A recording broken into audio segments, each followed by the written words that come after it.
Inside the Cage, brought to you by Combat Sports Insurance.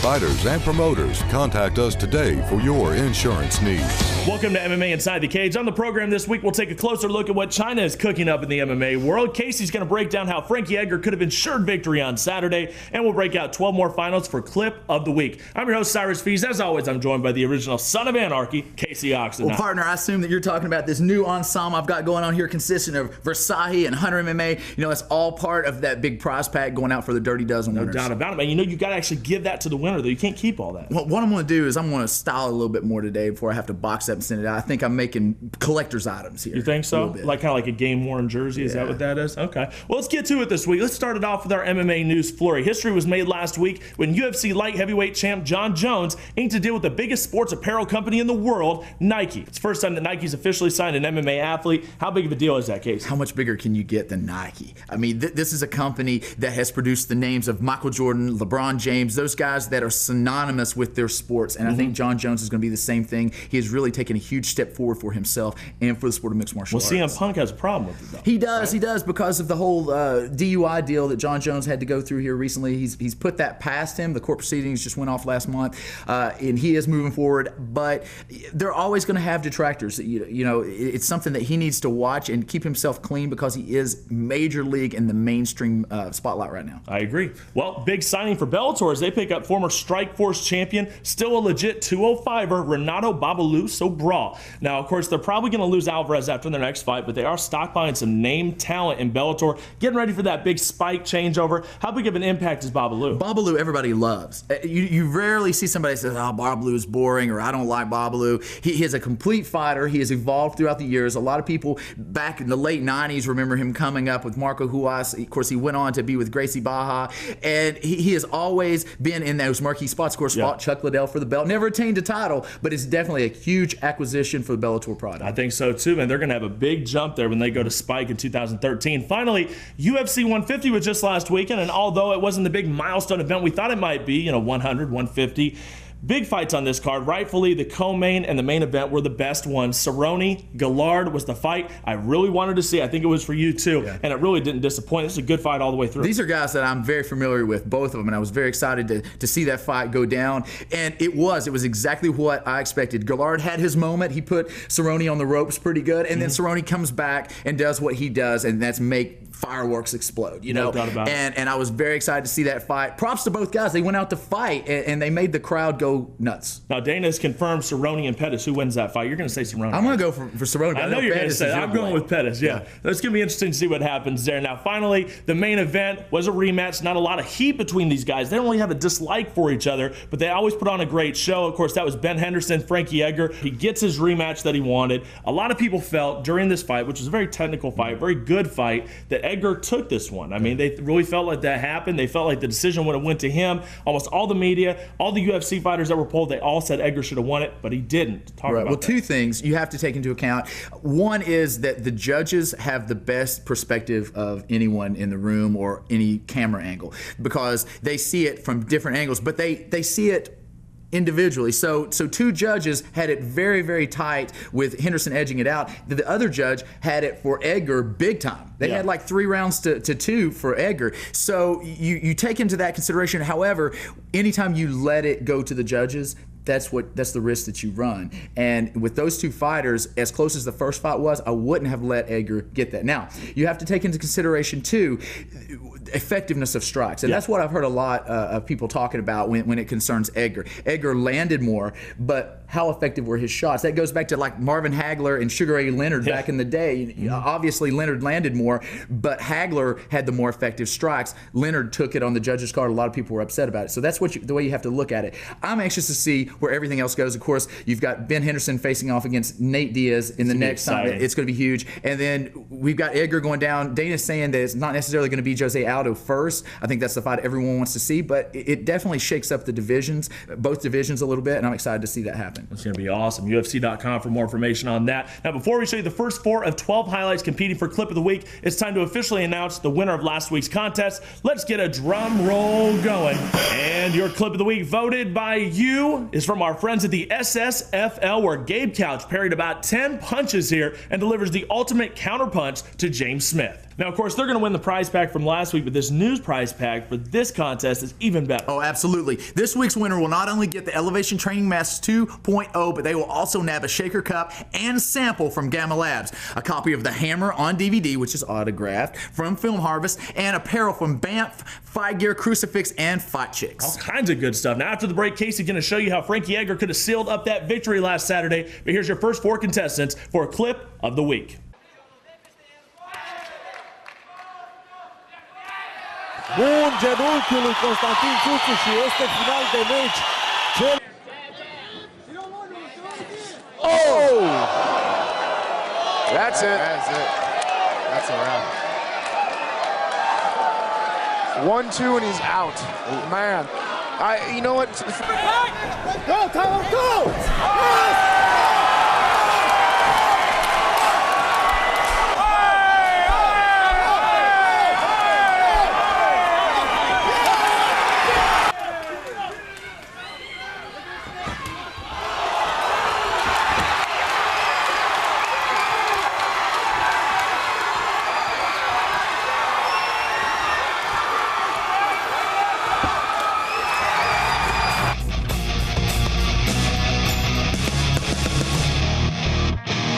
Fighters, promoters, fans, get hooked up. Send us your best knockouts and submissions by visiting MMAInsideTheCageTV.com and click Get on Air.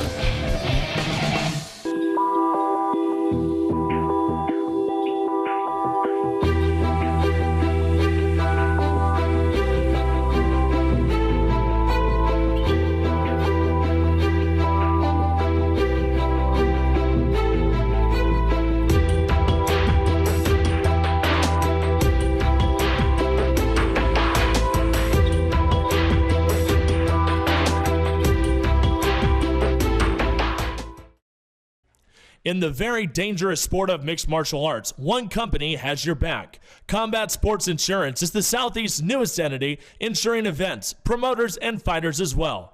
Owner Jeremy Augusta, an area leader in insurance for the past decade and current MMA fighter for Team Oxendine, is focused on bringing the best coverage to your event and your fighters. Combat Sports Insurance. Call today at 423-571-2519 or visit combatsportsinsurance.com. MMA Inside the Cage, brought to you by Combat Sports Insurance. Well, it's round 2 action. As we covered last round, Henderson Edgar 2 was a very technical, close fight. We all know who got the win, but Casey is taking us to the mats to show you how Frankie Edgar could have got that belt back. All right, I am here with Jeremy Augusta from Combat Sports Insurance, and we are about to break down the big Benson Henderson, Frankie Edgar fight from UFC 150. And it went down like this. Halfway through round 2, Frankie Edgar had a moment of glory, a possibility of finishing that fight. And it looked this way. He lands a big cross on Benson Henderson, which drops Henderson momentarily. All right, Edgar does what he needs to do, and that is pound straight front face lock on top of Benson Henderson. Now, in this position, the first thing naturally you would want to do in jiu-jitsu is to try to work towards the back, but Benson Henderson was being very, very savvy. He was preventing the back pass by keeping his backside against the cage. So every time Edgar would have tried, it would have cost him position. It would have taken the pressure off of Benson Henderson's head. So he was forced to go after plan B. Plan B for me would be to keep a deep grip under this arm, okay? And then I'm gonna sit back and push down on the head. As I circle around, that's gonna give me that space and allow me to secure the gable and roll him into position for the Darce choke. Now, as I slide through, I catch my figure 4 and I work through for the submission. But unfortunately for Frankie Edgar, it didn't happen this way because the savvy Ben Henderson did step up trying to push back to his feet, and it started here. So with Edgar pushing and holding, he had to switch and go to the leg. At this point, it takes the possibility of the Darce choke away, but it does leave him one last position, and that would be the guillotine choke, and it would go down like this. As he controls using this leg, he's gonna work this arm deep, just like a saw blade underneath the throat of Benson Henderson. Once he feels the arm securely locked, now he's gonna abort the leg, he's gonna slide his right knee under, and step over with his left foot to finish for the submission hold, which would be his third option. Now, obviously, both of these guys saw this. I saw them actively working for it, but unfortunately for Edgar, he was unable to secure it. Benson Henderson, such a strong grappler in his own right. So that would, for the fans out there that may not have seen some of what was going on out there, this might give you an insight to how all of this works. And you thought only the Gracies could break down. Well, I'm no Gracie by any means, but I do have my moments from time to time. Now, before we show you the next clip of the week contestants, let's make some quick picks on some big name fights here in the near future, starting with UFC 151 September 1st. We're not going to go for the main event. That's too easy. John Jones, Henderson, we're not making that call yet. Dennis Seaver versus Eddie Yeagan in the co-main event. Who do you got? Another controversial call. I'm going to go with Yeagan. The kid seems to be on a roll, and he has Lady Luck riding on his shoulder a little. We'll see what happens with that. I'll take Dennis Seaver in this one. He keeps on surprising people. That'll be a great fight. KSW 20, September 15th. Former UFC standout Houston Alexander taking on KSW product Jan Blachowicz. Who do you got in this one? Let's see Houston Alexander make a rise back to stardom. Let's give Houston some props, right? Big underdog pick in that one. I'm taking Blachowicz. That dude is an animal. Finally, Strikeforce returning on September 29th with Melendez versus Healy. Who's it going to be? Gilbert Melendez or Pat Bam Bam Healy? I want to say Pat Healy. I want to see this guy rise from nothing like Rocky Balboa and do this thing, but I got to go with Melendez. I'm going with Melendez too. I can't take Bam Bam. I want to, and we're going to get an interview with him. I've just been talking with him. I want to talk to him about it. A look at the MMA explosion in China coming up next, but now it's your next 4 finalists for Clip of the Week. 5-minute rounds, Hornstruck coming out of a 3-point stance a la John Jones or Rashad Evans, and right off the bat, devastating kick to the head. This fight, you're going to see him later on this evening. He talked about being able to feed off that crowd energy sometimes. Oh, yeah, absolutely. Especially in your pro debut, you're excited. You want to get a win. But a big right hand by Hector Sanchez, and he finishes that It's over. And just like that, so much for the crowd noise. Hector Sanchez.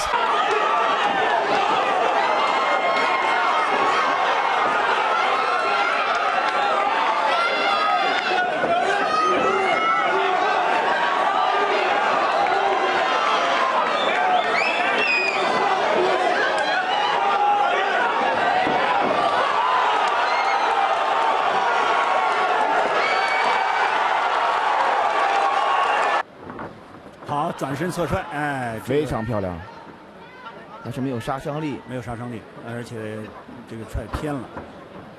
我们可以看到运动员的汗出的非常多，这个对抗非常激烈。哎，这时候要注意啊！这时候我们看到这个朝日德木图啊，他现在的这个目标比较大，防守好像有点松懈，这手下来了，架子。DKO， 来自内蒙的木图 KO 了 ，DKO 了。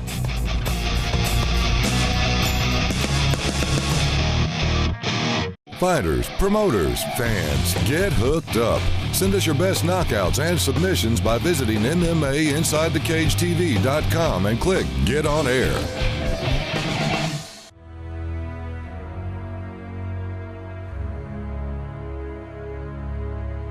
Total destruction. Prepare for hell.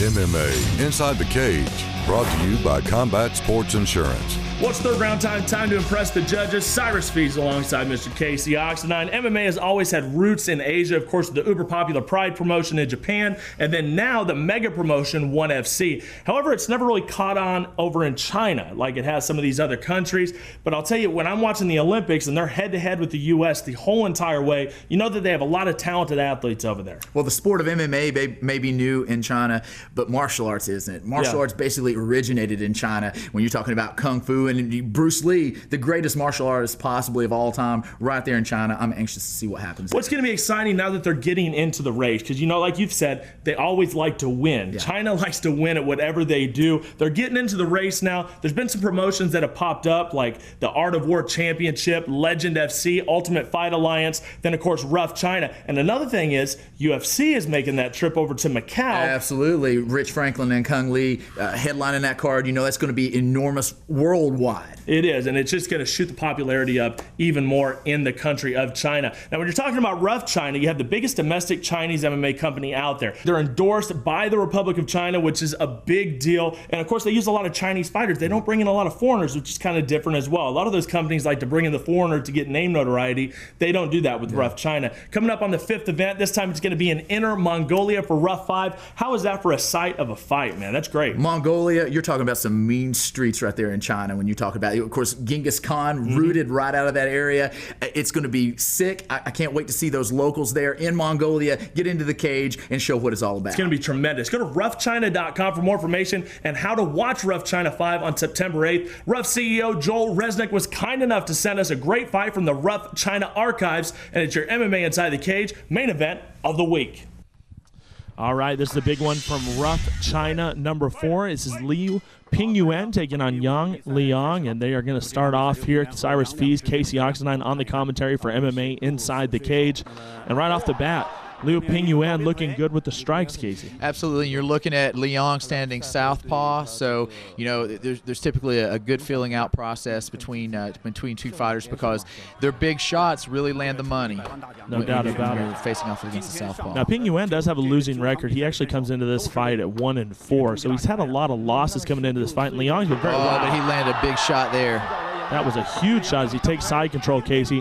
Where's he go from here, man? It looks like he wants to finish. He's going after the guillotine automatically. Of course, the sport just being in its infancy here, of course, like I said, Liang had a lot of experience with Art of War Championships, and they'd been around since around 2006. Oh, big attack on the armbar there. Pingyuan just constantly going after these subs. He got the slam. And you notice Liang turned Pingyuan sideways a little bit there when he dropped him. That loosened that armbar, but he's going after it again. They've been fighting hard this entire fight. They haven't really given up any energy, not a lot of resting here. They've been going hard the entire first 5 minutes. Yeah, and I'll tell you, with Pingyuan, he had like 4 or 5 very, very consistent submission attacks, and those will take it out of you too, make your legs burn like fire. A nice takedown by Liang. He's still pushing. And there we go. That's the end of round 1. Rough China 4 here. Main event of MMA Inside the Cage. I would say I'd probably give that first round to Pingyuan just from the submission attacks. It looks like he was, very poised and was making really good submission attempts there. They weren't real sloppy. And we're going in here to the second round. Rough China 4, and this has been a great fight here in the flyweight division so far. Pingyuan, he's trying to take dominance, pushing a little bit in. Of course, Liang, he is more on his toes, more like a karate-style fighter, hands down, which can, he's out of range now, but it can still be dangerous keeping those hands low. He closes distance real quick. Oh, wow. Big shot there. It looks like he may have connected there with that overhand right. More of a straight right, actually. And once again, here we go. Pingyuan, he likes being down there on the bottom. Liang's not going to play in it, though. He's up. He's back on his feet and move forward. This is a Team Oxenine style fight here. Going up against the cage, getting a lot of the clinch and working and grinding out their opponents. Grabbing onto the cage there a little bit. It looks like the referee's right on top of that. Not going to allow that, and they're going to separate him from the cage here. They're going to separate him. Oh, it's going to be a 1-point deduction there. He really connected with that. That was the first real solid shot that we've seen from Liang. It looks like Liang is going to stay in the guard of Pingyuan and fight for it. And here comes the triangle choke. This could be trouble right here. Maybe to the well one too many times. There it is. That's tight.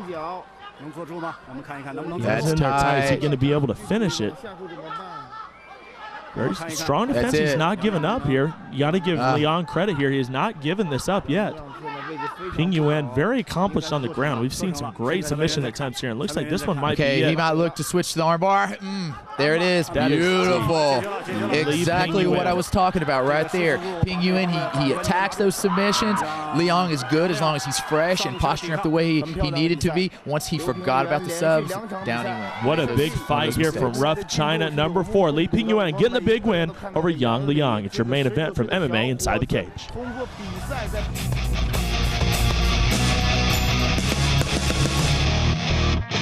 Fighters, promoters, fans, get hooked up. Send us your best knockouts and submissions by visiting MMAInsideTheCageTV.com and click Get On Air. Moldova, Chisinau, Manege Sport Arena. This autumn, we begin. 8 best fighters of the world. Ladies and gentlemen, KOK World Grand Prix 2012 in Moldova. Are you ready to see it? September 29th, Chisinau, Manege Sport Arena. Details on FIA.md. Well, it's about time to close this episode out, but not before your final 4 finalists for Clip of the Week. Up kick. Turn into him.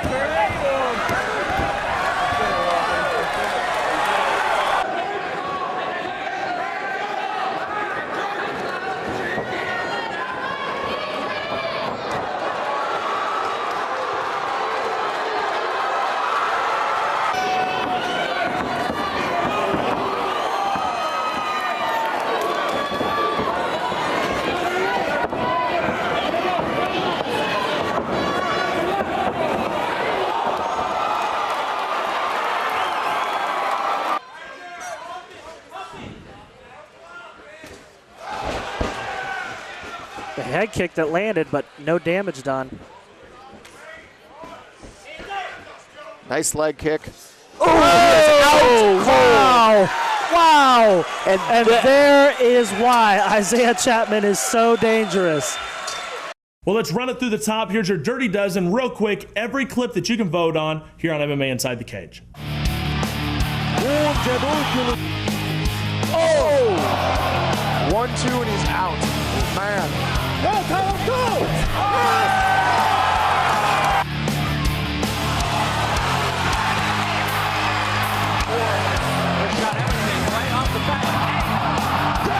Especially in your pro debut, you're excited. You want to get a win over, but a big right hand by Hector Sanchez, and he finishes.